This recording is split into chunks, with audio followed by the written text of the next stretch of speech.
தெய்வீக திருமகன் பசும்பொன் முத்துராமலிங்க தேவர் அவர்கள் எந்த மேடையில் பேசினாலும் அதை பதிவு செய்து மேலிடத்துக்கு அனுப்புவதில் பிரிட்டிஷ் அதிகாரிகள் முனைப்புடன் செயல்பட்டனர்.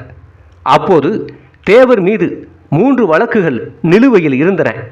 27/6/1939 அன்று அருப்புக்கோட்டையில் பேசிய உரை, 26/7/1938 அன்று பெருநாளியில் பேசிய உரை, 18/6/1939 அன்று உசிலம்பட்டியில் பேசிய உரை என்று 3 மேடை பேச்சுக்காக தேவர் மீது வழக்கு தொடரப்பட்டு இருந்தது.